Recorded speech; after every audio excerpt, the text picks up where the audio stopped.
गांव में एक चाय की दुकान पर बैठे कुछ बुजुर्ग लोग आपस में बातचीत कर रहे थे। बातचीत करते करते एक बुजुर्ग ने दूसरे बुजुर्ग से कहा कि क्या तुम्हें पता है जो फला का लड़का है उसकी बीवी कितनी सुंदर है। तभी दूसरा कहता है बात तो सही है, लेकिन हम बुजुर्गों को इस तरह की बातें करते हुए अच्छा नहीं लग रहा है। तभी बुजुर्ग कहता है कि मैं अपने ही आपकी बातें नहीं कर रहा हूं, बल्कि ये बातें तो खेतों में भी हो रही हैं, बच्चे स्कूल जाते हैं वहां भी कर रहे हैं, महिलाएं भी आपस में बातचीत कर रही हैं। तीसरा आदमी भी बीच में आ जाता है, आकर कहता है कि मैं इस बात के दावे के साथ कह सकता हूं कि समर की जो बीवी है, समर की जो पत्नी है, वो आसपास के 10-20 गांव में भी अगर किसी से मुकाबला कराओगे तो शायद इतने मुकाबले की बीवी हो ही नहीं सकती, इतनी सुंदर उसकी पत्नी जो ठहरी है। दरअसल समर की जो पत्नी है वो सामान्य से कहीं ज्यादा लंबी है, सामान्य से कहीं ज्यादा खूबसूरत है और सामान्य से कहीं ज्यादा पढ़ी लिखी है। और सबसे बड़ी बात यह है कि वो हवाई जहाज में एयर होस्टेस की नौकरी जो करती थी, और वो गांव का सीधा साधारण सा लड़का। आखिरकार उसको इतनी सुंदर लड़की कैसे मिल गई, बस आसपास के गांव में यही एक चर्चा का विषय बना हुआ था।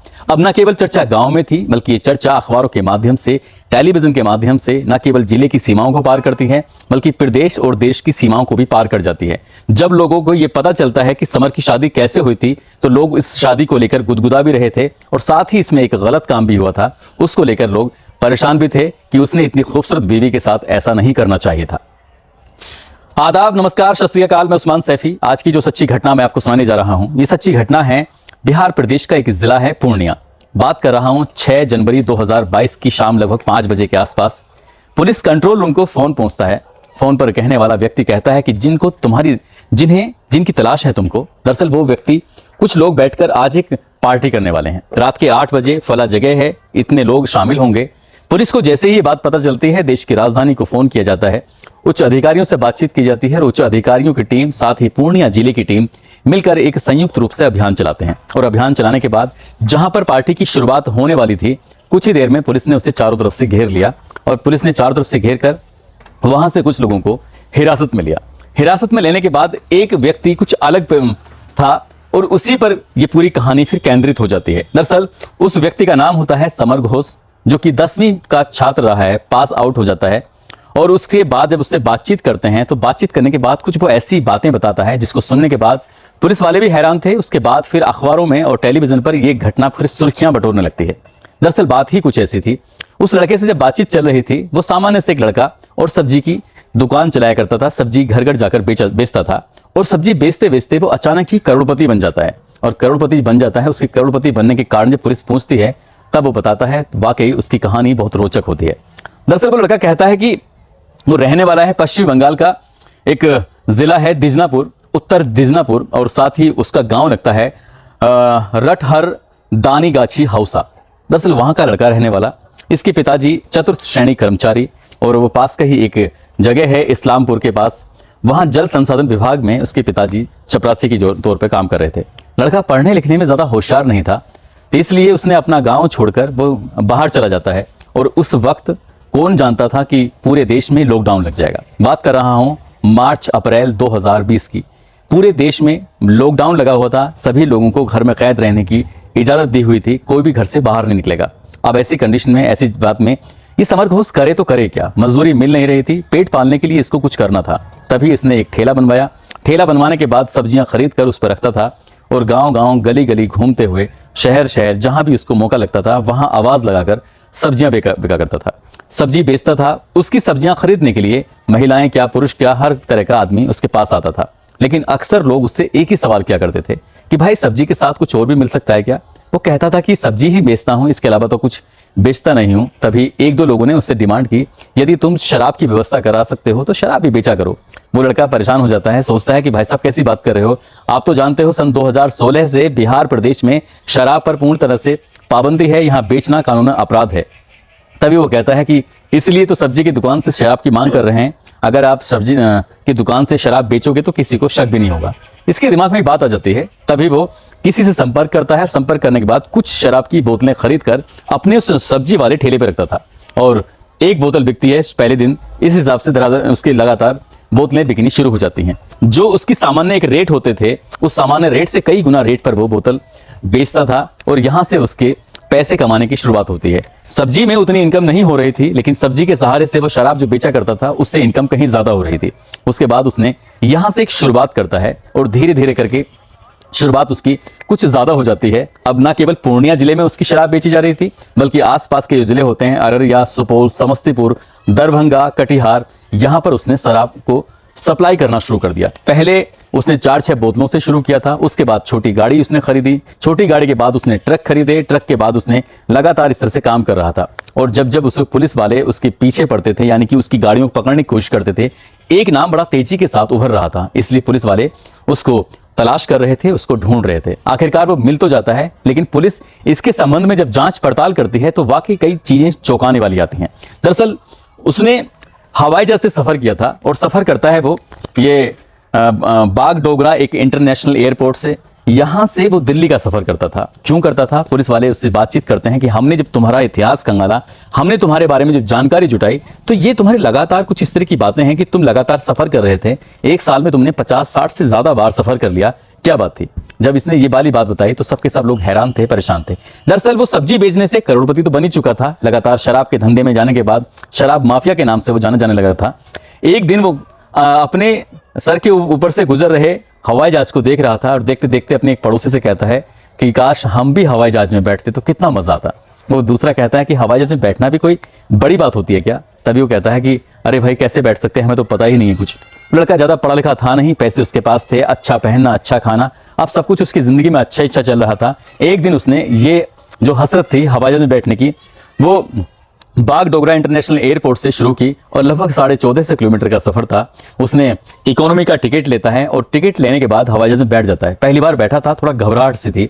घबराहट होने की एक लाजमी है, क्योंकि जब पहली बार कोई भी हवाई जहाज में सफर करेगा तो उसके साथ ये दिक्कत आना स्वाभाविक है, और ऐसे उसके साथ होता है। हवाई जहाज जब उड़ने लगता है तो उड़ते उड़ते उसने अपने कानों पर बहुत ज्यादा तेजी के साथ हाथ रखे हुए थे, बहुत ज्यादा परेशान था। उसकी आंखों से आंसू निकलने लगे थे, क्योंकि उसके कान में बहुत ज्यादा दर्द हो रहा था। और तभी एक बहुत ही खूबसूरत सी लड़की, खूबसूरत सी एयर होस्टेज उसके पास आती है। उससे कहती है, एक्सक्यूज मी सर, कभी कोई दिक्कत या परेशानी हो तो आप मुझसे शेयर कर सकते हैं। वो लड़का कहता है कि हाँ, मेरे कान में बहुत तेज का दर्द हो रहा है, मैं समझ नहीं पा रहा हूँ कि आखिर मैं करूँ तो क्या करूँ। तभी वो एयर होस्टेस उससे कहती है कि इस वक्त हम कोई दवाई तो आपको दे नहीं सकते, दवाई तो आपको इस हवाई जहाज से उतरने के बाद ही मिल सकती है, लेकिन अगर आप चाहते हैं तो मैं आपको गर्म पानी ला के दे सकती हूँ। गर्म पानी आप पिएंगे तो उससे आपकी तबीयत में कुछ सुधार हो सकता है।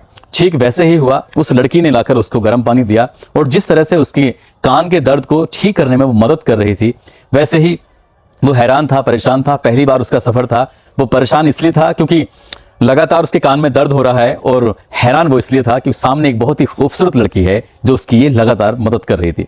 अब यहां से वो सफर तय करने के बाद दिल्ली पहुंचता है, दिल्ली से वापस ट्रेन में बैठता है, ट्रेन में बैठने के बाद अपने घर पहुंच जाता है। लेकिन कान का दर्द के साथ साथ उस लड़की की द्वारा जो मदद की गई थी वो उसके दिमाग से निकल ही नहीं पा रही थी।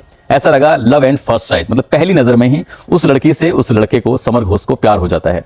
करे तो क्या करे, अगली बार फिर से वो एक कोशिश करता है। लेकिन पहली बार के उसने सफर के बारे में अपने दोस्तों से राय मशवरा लिया था कि मुझे सफर करना है, लेकिन दूसरी बार के सफर के लिए उसने इस बार किसी से कोई मशवरा नहीं लिया, और सीधा बागडोगरा इंटरनेशनल एयरपोर्ट पहुंचता है, और दिल्ली जाने वाली फ्लाइट में जाकर बैठ जाता है। और इत्तेफाक देखिए कि दिल्ली जाने वाली फ्लाइट में, उसी फ्लाइट के अंदर वही लड़की एक बार फिर से उसकी आंखों के सामने आ जाती है।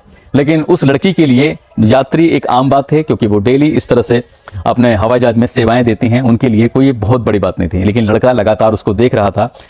कुछ देर के लिए तो लड़की वहां पर आती है उन सामान्य यात्रियों में जो कि इकोनॉमी क्लास के यात्री होते हैं, लेकिन अधिकतर जो समय था वो बिजनेस क्लास की तरफ उनका ध्यान जा रहा था। तभी लड़का पूछता है समर घोष कि ये एयर होस्टेस यहाँ कम ध्यान दे रही हैं, लेकिन देख रहे हैं कि वहां पर्दा डला हुआ है, वाकादा वहां पर एक ना एक एयर होस्टेस वहां पर है, क्या बात है क्या नहीं। तभी पड़ोसी कहता है कि उसके लिए अलग से चार्ज लगता है, इसलिए वहां पर जाते हैं। अब उसने यही प्लान बनाया, फिर दिल्ली पहुंच जाता है, दिल्ली से वापस आता है अपने घर रुकता है, और उसके अंदर एक इच्छा जागने लगती है कि मुझे एक बार उससे मिलना है, बातचीत करनी है। और बातचीत करने के लिए ही वो अगली बार बिजनेस क्लास का टिकट ले लेता है, और जैसे बिजनेस क्लास का टिकट लेता है जाकर बैठता है, क्योंकि बिजनेस क्लास का टिकट वो सामान्य नहीं था। पहला टिकट जो होता है वो 4,000 रुपए से 6,000 रुपए तक की कीमत का था, 1450 किलोमीटर का सफर, जबकि उसी हवाई जहाज के अंदर बिजनेस क्लास का टिकट जो होता है वो 30,000 रुपए से 50,000 रुपए तक की कीमत का होता है। और उसने वो टिकट हाथों हाथ खरीदा था। उस दिन वो बिजनेस क्लास में बैठा जरूर था, लेकिन उस दिन उसके सामने वो लड़की आई नहीं थी, क्योंकि इत्तेफाक से जो रोस्टर था उस लड़की का उस दिन टर्न था ही नहीं।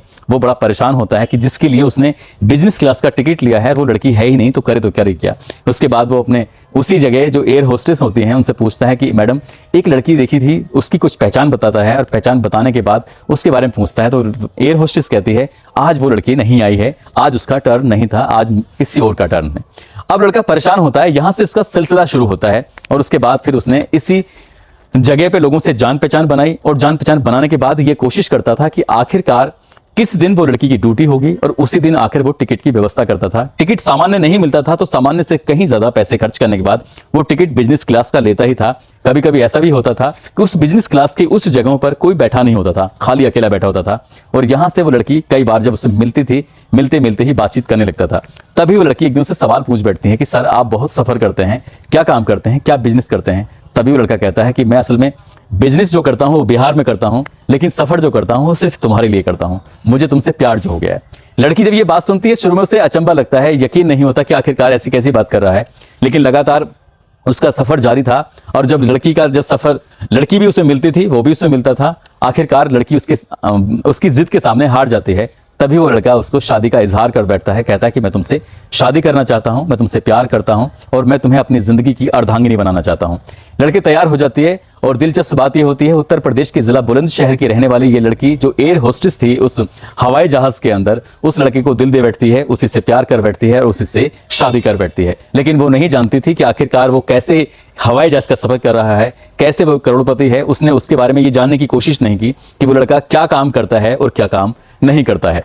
बस वक्त धीरे धीरे आगे गुजरने लगता है। लड़की अपना काम कर ही रही थी एयर होस्टेस का, और वो लड़का लगातार शराब माफिया वाला काम कर रहा था। उसके ट्रक पे ट्रक कभी पास हो जाया करते थे, कभी पकड़े जाया करते थे। जब लगातार ट्रक पकड़े जा रहे थे, तब पुलिस की नाक में कहीं ना कहीं दर्द होने लगता है, पुलिस कहीं ना कहीं परेशान होने लगती है। बात राजधानी तक पहुंचती है, पटना तक, और पटना पुलिस ये फैसला लेती है जितनी जल्दी हो सके इस समर घोष को गिरफ्तार किया जाए, और गिरफ्तार करने के बाद इसको सलाखों के पीछे भेजा जाए। और एक दिन ऐसा आता है 6 जनवरी 2022 को, एक मुखबिर की सूचना पर जब पुलिस रेड मारती है, तो वहां पर समर घोष मिल जाता है, और समर घोष को गिरफ्तार करके जब जेल भेजा जा रहा था, तब पता चलता है कि एक लड़की इसे पसंद आ जाती है हवाई जहाज के अंदर, और उससे इसे शादी कर लेता है। और शादी करके जब उस लड़की को गांव लेके जाता है, तो गांव में लोगों के बीच में चर्चा का विषय बन जाता है। समर घोष तो इतना सांवला सा है, इतना लंबा भी नहीं है, लेकिन उसकी बीवी कितनी खूबसूरत है, उसकी बीवी कितनी अच्छी दिखती है। आसपास के किसी भी गांव में इतनी खूबसूरत बीवी किसी की हो ही नहीं सकती। इसीलिए ये घटनाक्रम पूरा चर्चा का विषय बन जाता है कि एक लड़का 30,000 से लेकर 50,000 रुपए तक का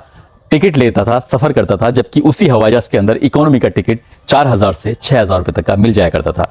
दोस्तों, इस पूरे घटनाक्रम को सुनाने का उद्देश्य किसी को परेशान करना नहीं है, किसी का दिल दुखाना नहीं है, बल्कि आपको जागरूक करना है। इस लड़की ने जो फैसला लिया, इसका आगे अंजाम क्या होगा क्या नहीं होगा इसका पता नहीं, लेकिन जिस तरह से वो लड़का पकड़ा जाता है, पकड़ने के बाद वो पुलिस के सामने कहता है कि भविष्य में वो इस तरह का काम नहीं करेगा और अपनी पत्नी के साथ एक खुशहाल जिंदगी जीने की कोशिश करेगा। वो लड़का जेल में है या छूट गया, इसके बारे में पता करने की कोशिश की थी, लेकिन पता नहीं चल पाया। यदि आपको पता चल जाए तो कमेंट करके जरूर बताइएगा।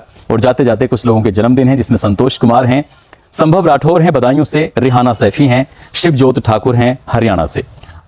इन सभी को जन्मदिन की बहुत सारी शुभकामनाएं, बहुत बहुत मुबारकबाद। साथ ही कुछ लोगों ने नाम लेने की अपील की थी, जिसमें जुनैद प्रधान हैं गोंडा से, दलजीत सिंह हैं, महफूज खान हैं, दिलीप राज हैं, अफसर अली हैं, कांति लाल राजस्थान से हैं, बिलाल खान कानपुर से हैं, सोनम कपूर हैं, रिजवान शाह महाराष्ट्र से हैं, शाहनवाज लखनऊ से हैं, भानु शर्मा अलीगढ़ से, विजय कुमार मैनपुरी से, आसिफ हुसैन अनुराग यादव करहल से हैं, गौरव कुमार बरेली से हैं, निशार बाबू अररिया से हैं, नजुल अंसारी अमर सिंह जिरोली से हैं, मोहम्मद अजहर पीलीभीत से हैं, हरवेश कश्यप गुन्नौर से हैं, शगुफ्ता हयात।